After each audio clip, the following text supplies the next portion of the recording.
What's going on, everybody? It's your boy Discounts here, and we are on another episode of Laces Out Podcast. Here with me, my co-hosts are J Bunk and What's up, Waterboy. man? Welcome in. Appreciate Good it. afternoon. Afternoon. Let's get going. All right. Well, we have a little bit of, actually, a good bit of stuff to talk about. We're gonna try to make it a little bit more short than last time. I know we went over probably about like 30 minutes last Friday, so we're gonna make it nice, short, and sweet, but also still give you some good stuff. So, what's going on, everybody in the chat? Hopefully, you guys will enjoy this episode of Laces Out Podcast, where we, bring you all the great stuff. So, guys, let's go talk about Thursday Night Football. Not the best two teams going at it, but it was actually a good game. I can't deny it. The Denver Broncos at the New York Jets. Waterboy, why don't you talk a little bit about the game last night? Well, I just couldn't. I couldn't believe the high score of the game. How they continued to keep scoring points on each other. I mean, neither one of them have a respectable offense, and the defense looks the same right now. And the quarterback situation in Denver, it's getting kind of, well, it's been scary, and it's getting worse. And the Jets keep doing Jet things. Yeah. I don't know. Bunk, what do you think, man? Yeah, man. I mean, the Broncos haven't had a good quarterback since Peyton Manning. Down to a practice squad guy who honestly didn't look too bad, but you're not going to win many games with a guy like that. Like Jordan said, the Jets, man, they are the Jets. Yeah, and it was the battle of who's going to get their first win. Broncos at the Jets. Gase, is he going to keep his job? I think that answered last night where a practice squad quarterback just came in and just, honestly, he didn't, like you said, Bunk, he didn't play bad all the way until maybe the end. He kind of forced a few passes. Other than that, though, he looked pretty good. And then also to throw in, if you had Melvin Gordon, congratulations. He had 2 touchdowns, 107 yards, 23 carries. Obviously, he's their guy over there. And even Jerry Jeudy with 2 receptions, but one was a nice touchdown. Yeah, and then Tim Patrick, he's turning the quarter. Was injured last year, so maybe he'll start turning it around. Yeah, he actually led the team in targets too for them. So, yeah, and even my boy Noah Fant, who was J Bunk's boy, he did trade him to me though. I will say he kind of looked banged up, but he still saw the targets, and even from Brett Rippon. So. I think that's how you pronounce his name, and then if you want to talk a little bit about the Jets, the only person who really I would pick up on really would be maybe Crowder. He made a few plays, and then Darnold with the 40-yard rush for a touchdown. I don't think anyone expected that. So other than that though, it was a pretty good Thursday night football game for what it could have been. But that's really, you've seen it on the schedule. You probably cringed a little bit. yeah. And it come around there, but again on the Jets doing the things you see where their prized first round pick on the offensive line, protecting the quarterback of the future, come in injured. They forced him into the game and he had to leave early. And again, why does Gay still have a job? Just making bad decisions with the bad team and making it worse along the way. Yeah, I don't get it. I don't think they got it, and I think he's gonna get the can. So I mean, we'll see what happens. But we have a few games that we want to talk about. We're not gonna go over all of them like we did last week. We're just gonna talk on the ones we're kind of excited about. Maybe have some players going on, but I'm gonna start you off, Waterboy. What do you think? Who's your games that you're looking out for? I mean, this week I really got an eye on the Bengals and Jaguars. I mean, the Bengals winless with the pathetic tie last week.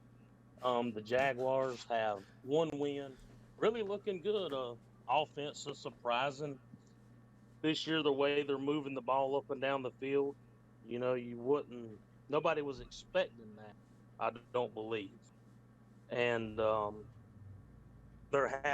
and the Bengals, or excuse me, on the Jaguars there, they're getting over 5 yards a carry with Mr.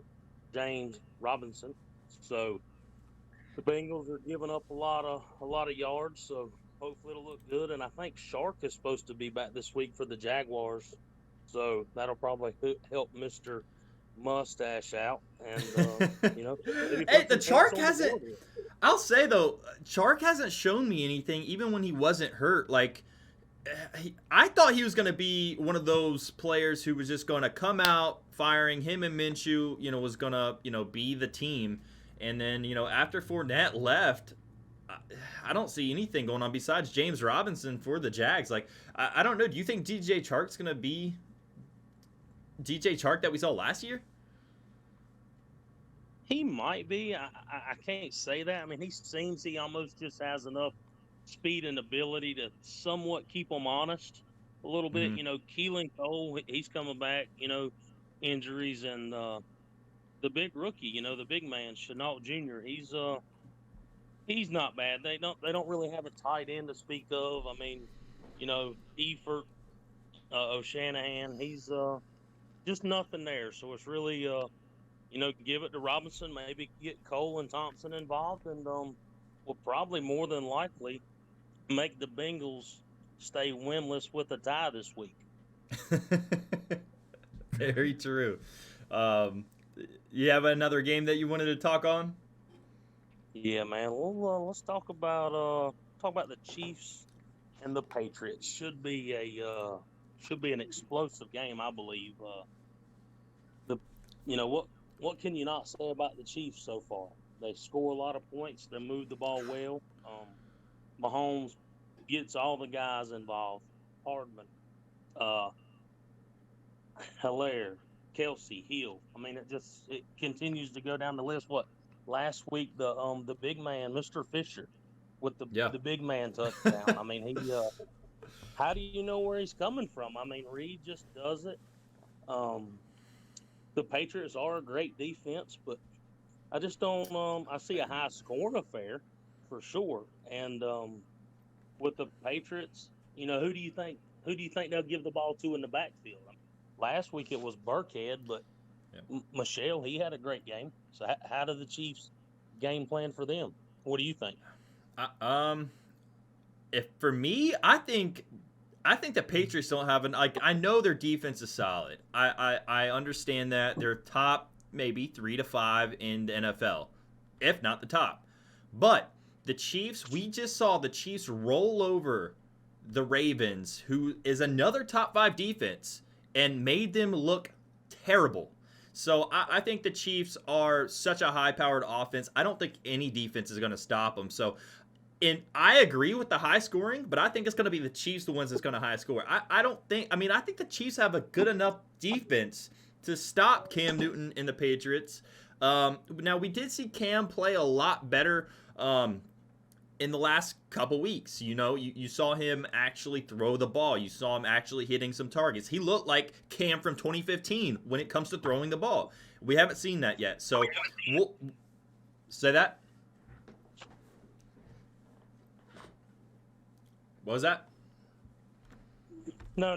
Cam did look good throwing the ball last week. I mean, but he hit Burkhead on a lot of short passes. He owns one of the lower yards per attempt average in the league, but his accuracy improved. But I just don't have a lot of belief in the Patriots offense at this point. I agree. Yeah, I agree. Bunk, you want to Not add on starting anything with anybody that? I'm sorry.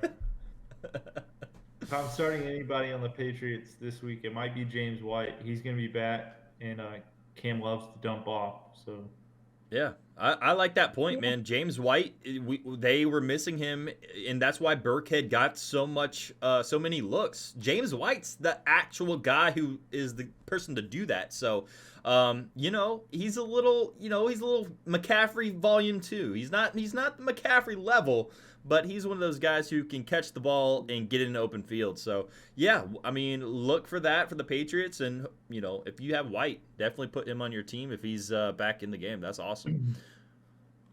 Yeah, no doubt. I mean, maybe Burkhead, you might be able to flex him in there. Maybe they're going to try to give him some run. I don't know. It's definitely a crowded backfield. So Cam, to Mhm. me, is only the sure play of any of them. Yeah, I agree, and I think the Patriots always have that crowded backfield, so you never know who to play. But I will say they still always find a way to get it done. So who knows if you do start one of those Patriots backs, you might have a great game. Like, you might have a great game, just like how whoever had Burkhead in our league, who just started Burkhead. I think it was Mr. Robbie. Coming out with just throwing them in the lineup and coming up big in that week. So, J-Buck, what kind of other games are you looking at, man? Yeah, man. One of the games I'm looking at is Green Bay versus Atlanta on Monday Night Football. Um, I'm interested to see if Atlanta's going to let it go to 0-4. I think Dan Quinn is on the hot seat. So I'm interested to see in a tough matchup against Green Bay if they show up. Yeah, and that's a Monday night game. So that's man, the Falcons have given away too many games. And when do you think they're gonna finally just be like, enough's enough? Let's stop embarrassing ourselves. And what other way than a Monday night football game against the Green Bay Packers, who looked phenomenal in just about all their games? I will say though, their last game, they got the win, but I don't know. I'm sure they could have done it a little bit better. But Falcons, I know they want revenge. You know they want to get at least one win. Right now, the Panthers have, they're ahead in the division over the Falcons, and I don't think anyone expected that going into the week. But now look at them. I don't know. What do you think, Waterboy? What do you think about the Monday night game? I could see the Packers just walking them dry. I mean, Atlanta has one of the worst defenses in the league. I mean, any way you look at it, the Packers have a lot of weapons. I mean, even with Mr. Lazard going out this week, you still got MVS, Adams.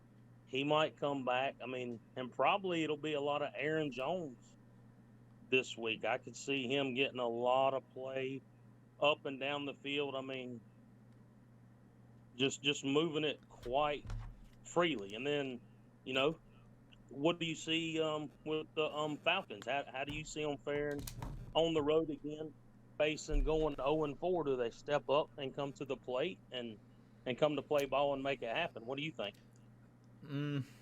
I don't see it, but I will say I think you made a good point. I think Aaron Jones is going to be a guy to highlight, and we'll have the injury report here soon with J-Bunk, but if Adams is in this game, it could be Devontae Adams game. You saw him have almost 17 targets in week 1, and if he's fully healthy, Yeah. I wouldn't be surprised if we saw it again. So, I like that game a lot as well. I mean, I think the Falcons have so much to prove, and it's a Monday night game, and the Packers, hopefully they don't get on their high horse and just think they're the best team. I don't think they would, not with that organization and Aaron Rodgers leading that team to where he knows he's been there and done that. He loves prime time, and so we'll see what happens. Do you have another game for us, Spunk? Yeah, the other game I'm highlighting is the Buffalo Bills versus the Las Vegas Raiders. Okay. I'm interested to see a couple things. Does Josh Allen keep up his MVP campaign? I hope so. Does Darren Waller rebound from his poor performance last week? And as well as Jacobs, he had a rough game last week. Buffalo's got a tough run defense, so I'm interested to see if Jacobs can rebound. Yeah. I honestly think that those are 3 great points. I mean, Josh Allen, he's been looking good, and this is what I highlighted on last week. I said the Bills and Rams. This is the time. Are the Bills actually going to show up against a tougher team? Look what they did. They beat the Rams. So seeing that, I do think the Bills are the real deal now. I really think that they can just show up, and they have the great defense. They have a new offense that they're really starting to put together. And then now you see the Las Vegas Raiders also, though, coming off that Like you said, Josh Jacobs didn't have the best game. Waller didn't have the best game. They were going up against, what was it, the Patriots last week? That's right. Yeah, and so having the Patriots kind of shut down Waller, I think you're right. I think Waller's going to have a bounce back game. I think Josh Jacobs is going to get his carries. Be there this week. Say that again? Nobody's going to be there for the Raiders this week. I think. I know injury report Ruggs is out. Yeah. So who will they play with? They got. I'm pretty sure they have Brian Edwards and. Renfro. Oh, Hunter Renfro. Yeah. The top dog. He won last week, so. Yeah. Yeah. I don't know. I do like that game, though. I think that could be a neck-and-neck game. But the Bills are, for the most part, healthy. Am I correct? I even think I just saw right before we started this podcast, John Brown just got upgraded to active. So, now... Was that Moss still questionable? Zach Moss is questionable. See, John Brown, adding him, though, that's their deep threat. That's his guy that if he runs a fly, Josh Allen can let it fly to John Brown. And then you obviously still have Diggs to, keep the Raiders humble. So we'll see. I think the Bills have the high-power offense, though. I think they're going to take this one. Yeah, I agree. I believe the Bills are truly looking like the real deal this year. They're really putting it all together. Maybe Allen will continue the MVP march. Now, guys, I know you guys have Q&As. We'll get to that here in a little bit. We still have a couple more things to talk about, and we'll get straight into your questions, so keep them in mind. I know Martin 2 Hype, all these guys who are new, hit the follow button if you haven't already. Thanks for coming out. And we will be doing probably a lengthy Q&A. We're making great time right now. So the two games that I wanted to talk about, well, the first game isn't a game anymore. It's Tennessee and Pittsburgh. What's going on with the COVID going on? Like, is this what we're going to see in the future if teams just have a few guys, have COVID? Or I'm kind of just asking you guys this question because I have no idea what to expect if maybe – even next week, the Bills are supposed to be playing the Titans, and are we even going to see that game? It's definitely in high question. I think a couple more guys have come down with it with Tennessee. So, I guess the more tests, the more this has a stronger chance of keeping getting delayed. And is this the first domino to derail the season? Yeah. Yeah, and that's scary, too, because, it's only I think me and J-Bunk added it up. I think it's around 10 people right now in the Tennessee, just staff and players that have it, just a total of, I think 10 is what we went over. But more or less, either way, if it starts infecting literally enough players on a team to where they cannot play, yeah, like what's going to happen? You only have one bye week, so they're giving them that bye week for the week 4, and if something happens like this later on, and they already had that bye week, I don't know how they're going to handle it. So I don't know. That I just kind of want to talk about this, Chad. If you guys want to talk about what you guys think, what's going to happen with COVID just now finally taking apart in week 4. So that was my first game. The second game I really wanted to talk about is the battle of the defeated teams, aka the 0-3 Vikings and the aka the 0-3 Texans. And the thing is, if I would have told you guys this last year, saying the Vikings are going to start out 0-3, Texans are going to start out 0-3, I think you guys would be like, BS. Because these two teams were not bad last season. And I still don't think they're bad. I just think they just haven't had things go their way. The Texans just don't look right. I don't know what it is. Deshaun's running around trying to just scramble. Fine. He's trying to win the game by himself. And obviously, football is a team sport. You got to just do your part. and hope that your team does the rest. But and then you look at the Vikings, man. The Vikings still got that run game. You saw Justin Jefferson take off and kind of step up into the Stephon Diggs role, and Adam Thielen's still there. So I mean, that team is still solid. Now their defense don't look the way that it did last season, but what are your guys' thoughts on this Vikings Texans game? I'm excited about it, man. I think it's going to be a good game. Both offenses are good. They just haven't really shown it this year. For Deshaun Watson, if he had an O-line and had time to throw, it might be a different story. He's a very talented quarterback. Hoping he can rebound, number one, because he's on my fantasy team.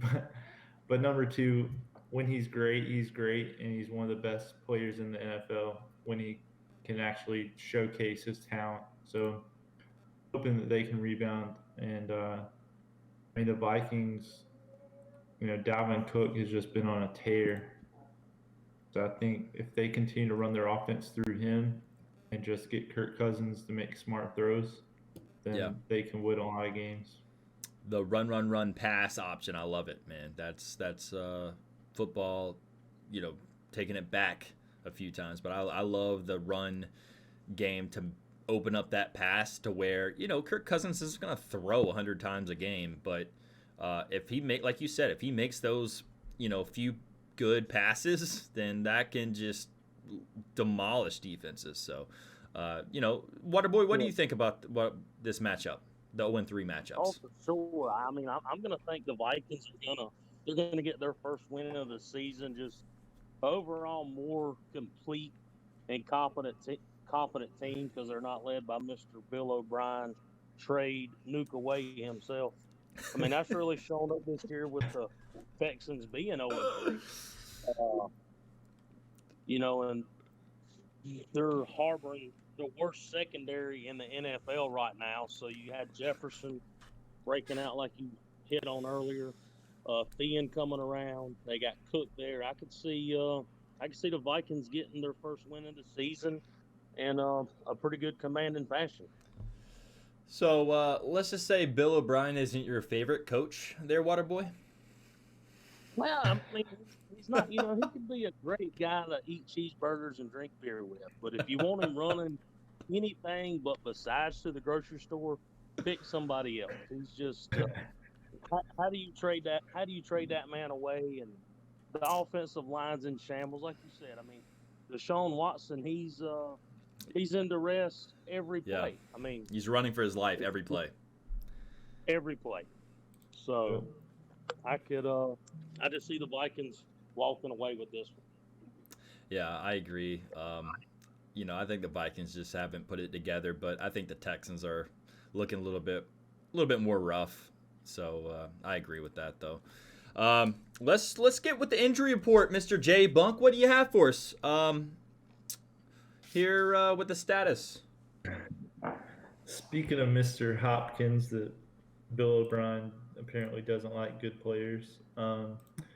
He is questionable this week and is looking unlikely to play for the Cardinals.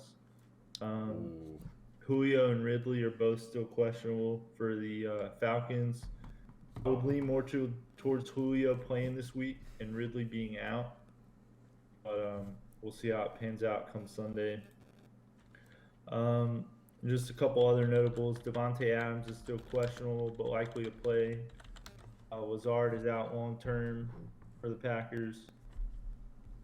Mostert and Jimmy G are still out for the 49ers this week.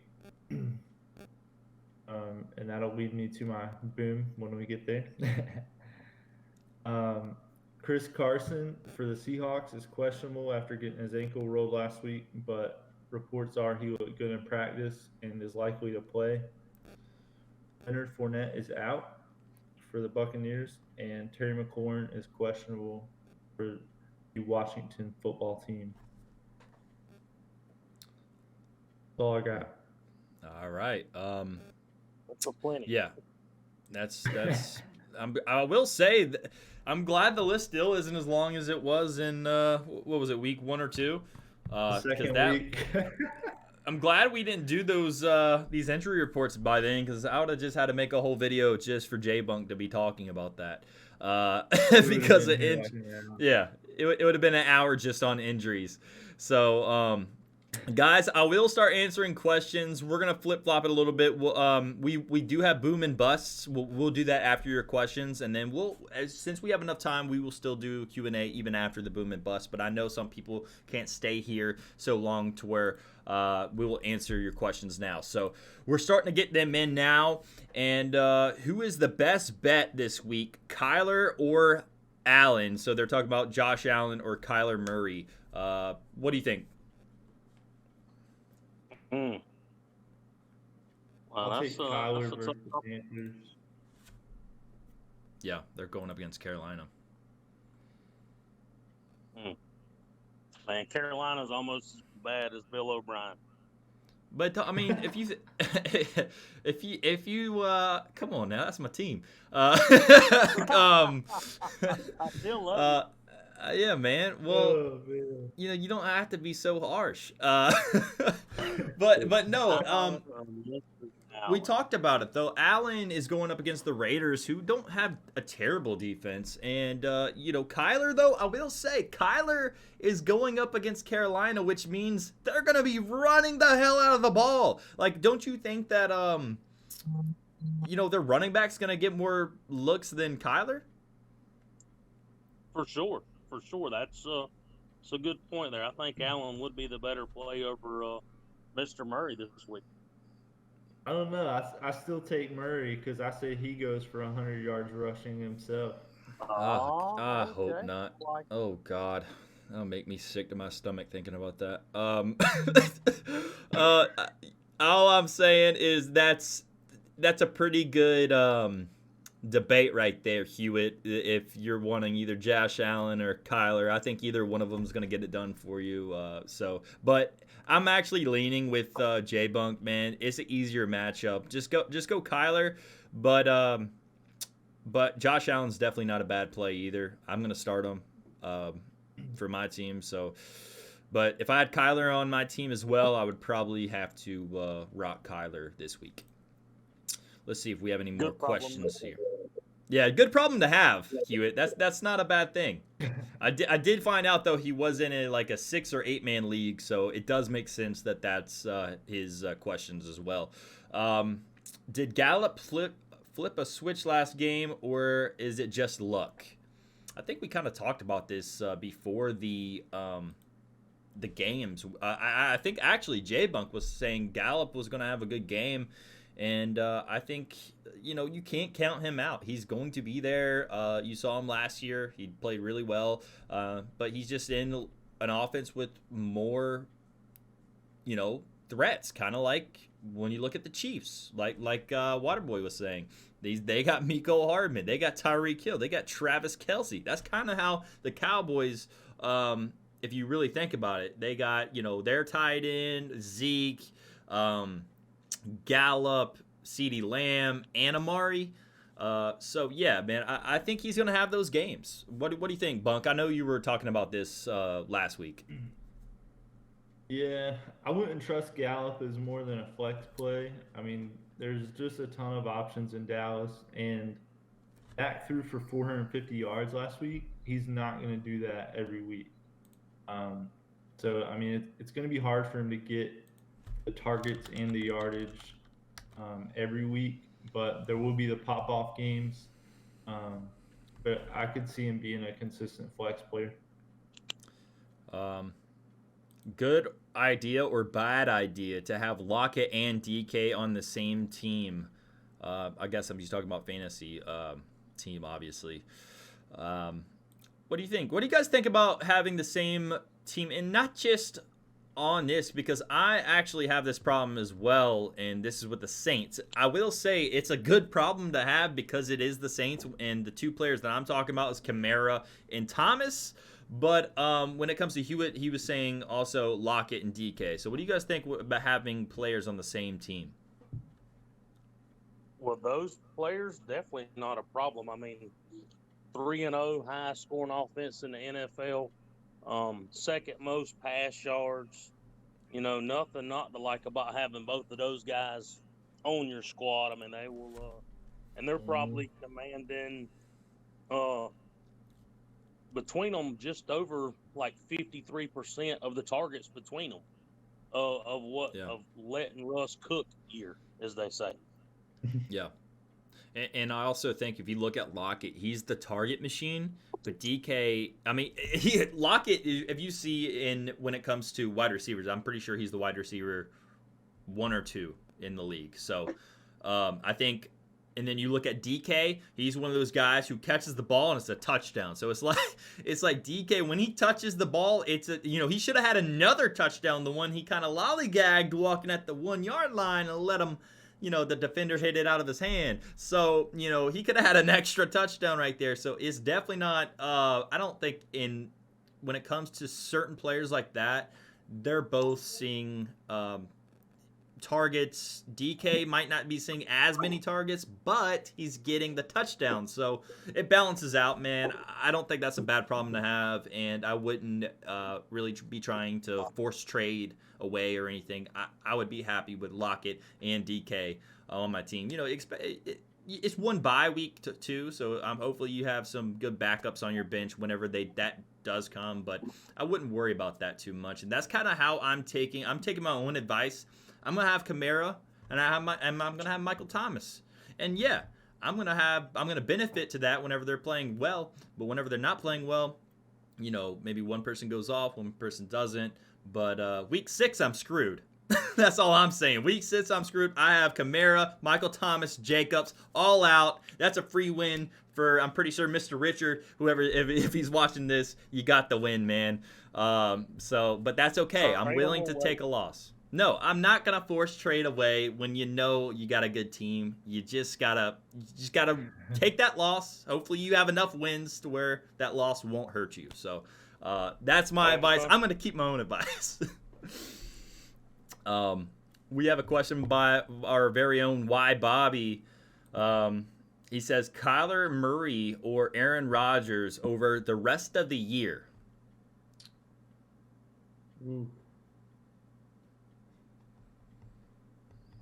That's tough because Kyler. Waterboy says Kyler. Bunk, what's your take? I'll roll with Kyler too because of the rushing. I agree. And Rodgers is going to be throwing the 5 to 6 touchdowns per game that he is. Aaron Jones is you saw Aaron Jones how he's going to get the ball on the goal line. So that's taken away from that. Now he still might throw the ball to Aaron Jones and stuff, but it's not the same as Kyler running for an extra 100 yards a game and still throwing the touchdowns. He might have those interceptions because he does have, he does force the ball. He's still a young quarterback, but those rushing yards counts way much more than just sitting in the pocket and throwing. And it sucks because that's not really quarterback mentality, but times are changing, especially in fantasy. You want the guys who run the ball, and Kyler Murray is my pick as well with J-Bunk and Waterboy. Bobby also said, who's your favorite stash player right now? Who's you're ready to pop off? So, stash player? Honestly, if I had someone, I'm going to let you guys go first before I gather my thoughts together. Hey, but I feel like he's digging for information in our soul. So he might be, but that's an honest answer. I think we give it to him. That's just how it. That's what happens in the Laces Out podcast. We knew this was going to happen. People, always trying to snipe us over here on the Laces Out podcast. When it might be Brady one day, it might be Kendall the other day, and now look at who's in here. Why Bobby asking us all these questions about who should we stash and keep and throw away? I don't know, Dorton. I think you're right. I think we just give him a bullshit answer. Randall Cobb. Go with Randall Cobb. Keep Lazard. I would go Mr. Claypool from Pittsburgh. Has some pretty decent plays, getting a small targets, with Deontay Johnson getting beat up. Maybe he might come in and get a little bit of play and, maybe show something and be a little play there in the long run when times get tough. What you think, Bunk? That's a good pick. I'll go J.K. Dobbins. I think he's going to end up taking over Baltimore's backfield. Can't really trust any of them right now. It's definitely a committee, but I think eventually he could take over. I'm still torn right now. I want to say it's not really a stash player, but it's a player who I think a lot of people are thinking down of, and that is Mr. Joe Mixon. I think this guy is just not giving the opportunities. Now you see the attempts or rush attempts, and he's getting the rush attempts. That's not the problem. They're running him in between the tackles, which he can't go anywhere.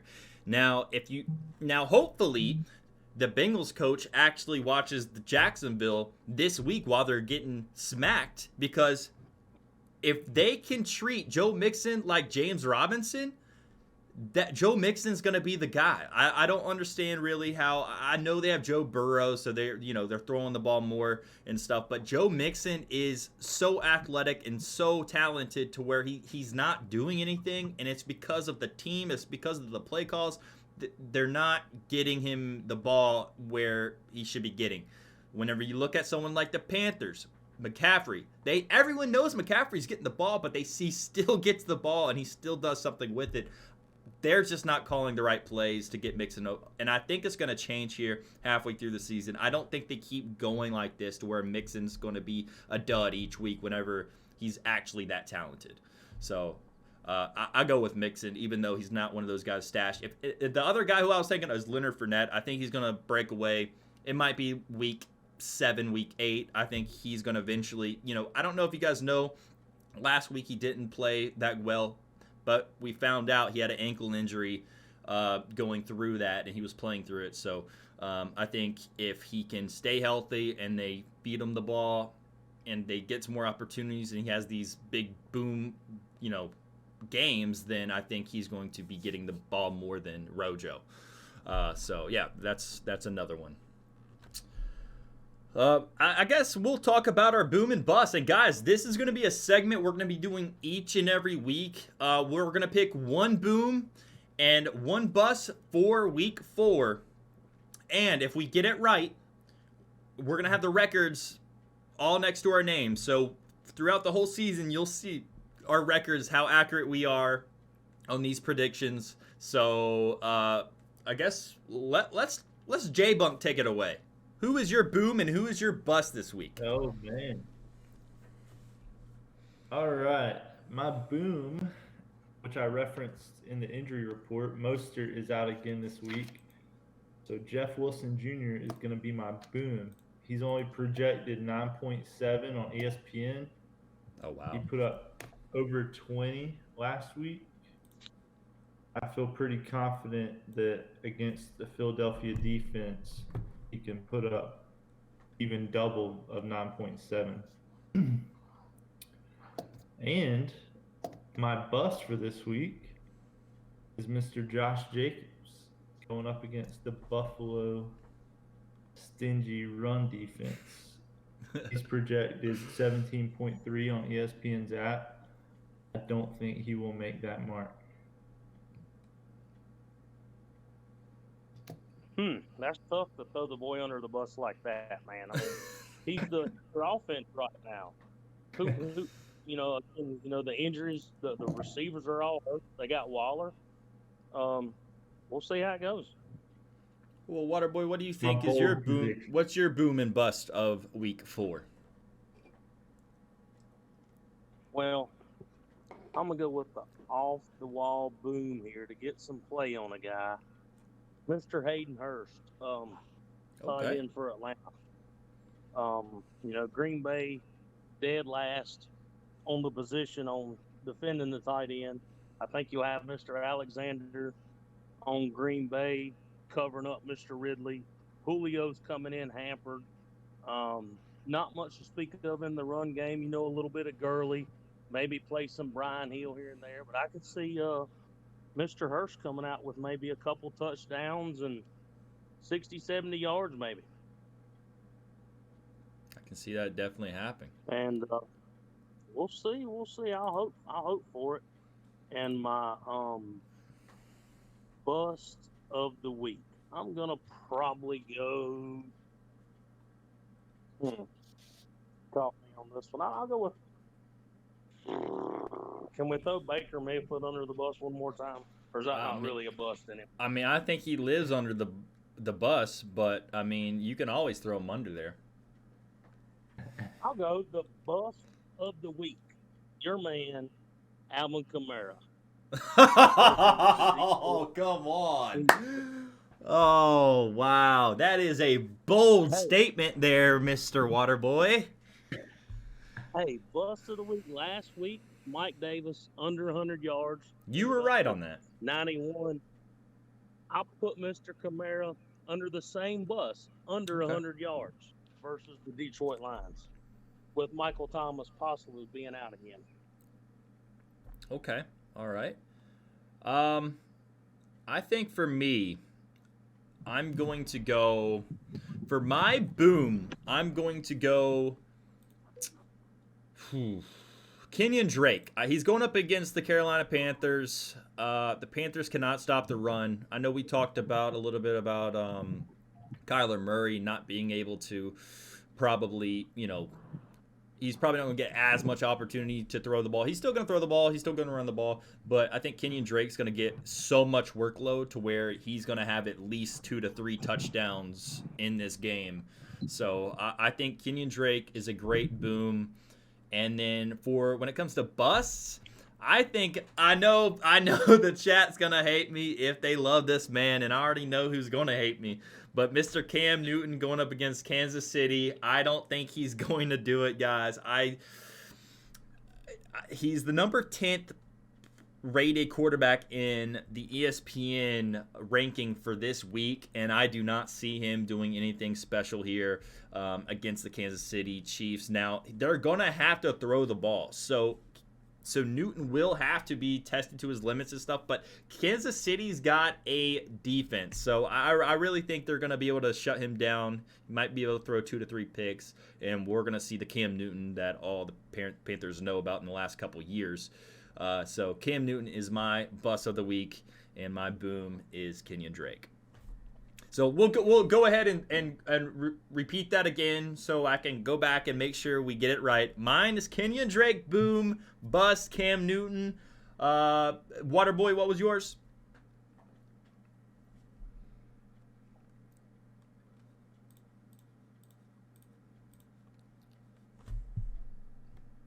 Bobby says, good answers all around. Waterboy, are you here, man?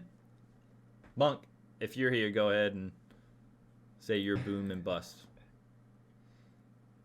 Jeff Wilson Jr., boom. Mm-hmm. And Josh Jacobs, bust. Okay. I don't like you for that either. Waterboy, what was your boom and bust one more time for us? Sorry. Hayden Hurst is the boom, and Mr. Kamara is a bust. And I don't like you guys picking on my running backs like that, but that's what it is. These busts better not happen. I hope you the guys the best, but I hope you're at least 1-1. I think that's the best record you're gonna get for next week. But I don't know. We'll see. All right, we still have some time. Let's answer for the next 5 minutes or so. Some more questions. We got through just about everything. So, St. Louis fans. Guys 0-3 has Henry for running back and can't afford to go 0-4. He offered me Henry for Fournette, Ronald Jones, Dobbins, Gaskins. Should I take it? No, man. If I were you want to keep the studs and you just reject those duds, man. Because if you do accept that, you're gonna have to make a lot of cuts on your lineup. So. I will say no, man. Keep Henry. He's your stud, and don't. And I know Fournette was one of my stashes, but either. I wouldn't really. There's no starting guy on that besides what, Gaskin maybe. So, any more questions, guys? We'll go ahead and roll it in.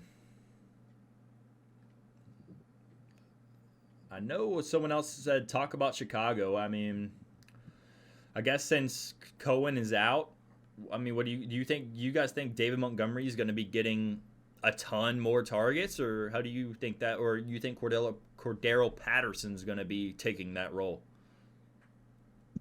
I think he'll do all right. I mean, putting Nick Foles in was a major upgrade for him last week, and hopefully Mr. Nagy will be smart to keep riding that wagon to keep Foles in there, and I think he will give a few more targets to Montgomery, especially with Cohen out. But I don't see Patterson getting a lot of play. Yeah. What do you think, Bunk? Yeah, I feel the same way. I mean, Cohen really wasn't relevant in fantasy, so it's going to be the Montgomery show. Well, I mean, in PPR line, maybe PPR, full PPR, he was just getting those targets and getting those receptions. But yeah, I mean, he even in full PPR, like he's maybe a flex in a deep league. But yeah, I think David Montgomery is going to get a little bit more, dump off passes, which is great for the David Montgomery owners who, we're possibly thinking about getting rid of him. So yeah, I mean, what else you guys think? In any more questions? Brady came in with saying that I'm a hater on Cam. He's not wrong. All I gotta say, man, is I don't think he's gonna do it against the Chiefs. Hey, if I'm wrong, I'm wrong, and the record will show it. Okay, we're gonna have our records from now on. The last week's predictions aren't